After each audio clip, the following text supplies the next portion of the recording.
Bismillahirrahmanirrahim. Assalamualaikum warahmatullahi wabarakatuh. Perkenalkan, nama saya Muhammad Naufal Kami.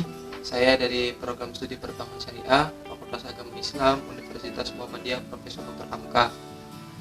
Pada kesempatan kali ini saya akan sedikit menjelaskan terkait tentang mata kuliah manajemen risiko, di mana saya mengambil tema atau saya mengambil judul yaitu dampak manajemen risiko optimal terhadap sebuah perusahaan atau sebuah perbankan syariah.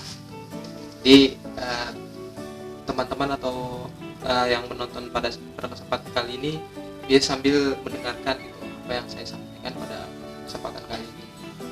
Oke, berangkat dari pertama gitu, kita coba menjelaskan terkait tentang manajemen risiko itu sendiri gitu.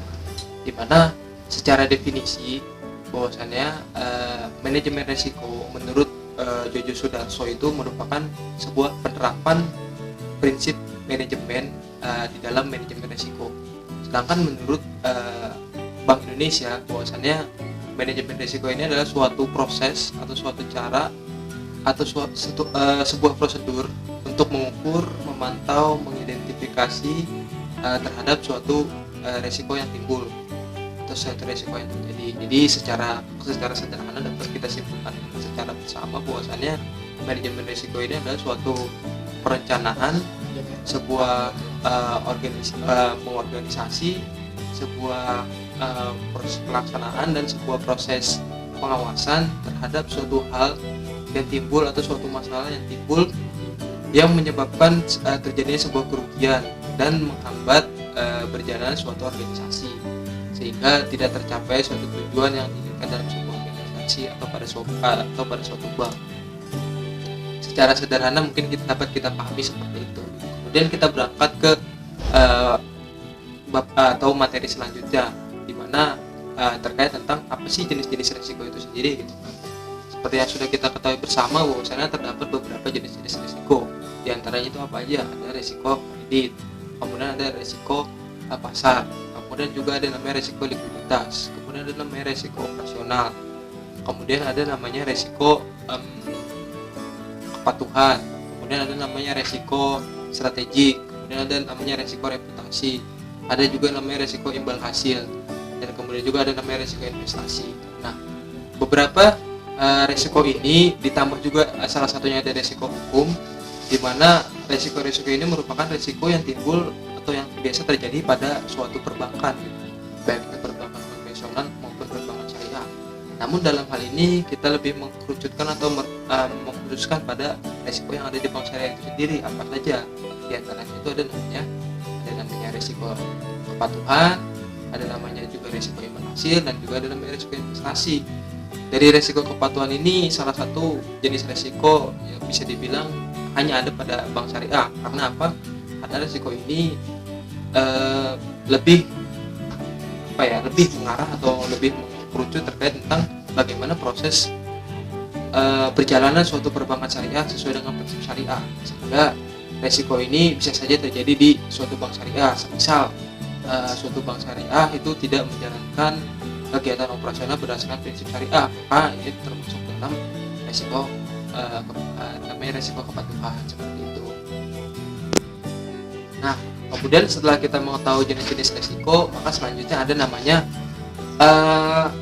tujuan dari manajemen risiko itu sendiri gitu. Seperti yang sama-sama kita ketahui juga bahwasannya berangkat dari definisi tadi gitu, bahwasannya manajemen risiko ini sangat dibutuhkan atau sangat diperlukan pada bank syariah. Apa sih salah satu tujuannya? Salah satu tujuannya apa? Untuk memberikan informasi kepada pihak regulator. Dalam hal ini siapa pihak regulatornya? Yaitu otoritas jasa keuangan atau yang biasa kita kenal dengan OJK, dan juga Bank Indonesia. Kemudian selain itu apa saja tujuan dari manajemen risiko? Selanjutnya adalah untuk meminimalisir risiko yang bersifat unacceptable, atau juga untuk mengurangi risiko yang bersifat uncontrolled, di mana risiko-risiko ini di luar dari apa yang sudah direncanakan atau apa yang bisa dikelola oleh perusahaan ataupun perbankan syariah. Itu merupakan salah satu atau beberapa tujuan dari manajemen risiko itu sendiri gitu kan. Kemudian ketika bicara tujuan pasti ada fungsi dari manajemen risiko itu sendiri gitu. Seperti kita ketahui bersama bahwasanya fungsi dari bank itu sendiri ada sebagai sebuah lembaga intermediasi, di mana dalam hal ini intermediasi ini adalah pihak bank itu sebagai pihak yang menghimpun dana atau memperoleh dana dari siapa? Kita menghimpun dananya dari nasabah, atau bank itu menghimpun dananya dari nasabah, kemudian dia mengelolakannya kembali kepada nasabah. Jadi dari sana itu disebut dengan intermediasi. Ya, setelah tadi kita membahas terkait tentang fungsi intermediasi, jadi kesimpulan dari fungsi intermediasi itu ialah di mana pihak bank dalam mengelola dan menghimpun dananya harus memperhatikan manajemen risiko atau hal-hal yang diperhatikan pada saat manajemen risiko dijalankan seperti itu. Kemudian ketika kita bicara soal manajemen risiko, pasti ada namanya tahapan-tahapan dalam melaksanakan manajemen risiko itu sendiri. Apa saja sih tahapan-tahapannya? Yang pertama itu adalah yang dinamakan dengan identifikasi risiko. Mana risiko-risiko ini kita identifikasi atau kita teliti lebih dalam terkait risiko-risiko itu sendiri. Kemudian setelah kita identifikasi, maka selanjutnya kita melakukan penilaian terhadap risiko itu sendiri. Bagaimana penilaian kita terhadap risiko yang akan terjadi tersebut. Kemudian yang terakhir itu adalah antisipasi risiko. Antisipasi risiko itu ya apa istilahnya itu setelah penilaian atau setelah kita melakukan penilaian dan identifikasi, maka selanjutnya kita melakukan antisipasi risiko itu sendiri agar risiko ini sendiri dapat diminimalisir untuk menghilangkan atau memperkecil kerugian yang dialami oleh perusahaan atau perbankan itu sendiri gitu. Kemudian secara dampak manajemen risiko itu sendiri terhadap perusahaan maupun terhadap perbankan syariah itu adalah yaitu pastinya adalah untuk mengurangi kegagalan atau memperkecil kegagalan dalam hal apa gitu kan, dalam berbagai hal gitu.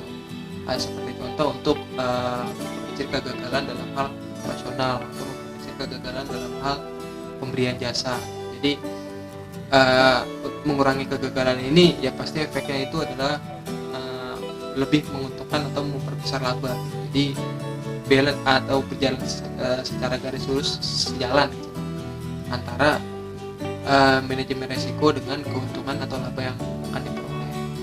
Kemudian apalagi itu untuk memberikan informasi kembali kepada pihak pengelola perusahaan itu sendiri gitu. Jadi kita tahu atau pihak pengelola pun dapat mengetahui dampak dari manajemen risiko ini gitu, dampak dari manajemen risiko yang optimal ini bagi perusahaan yang tersebut.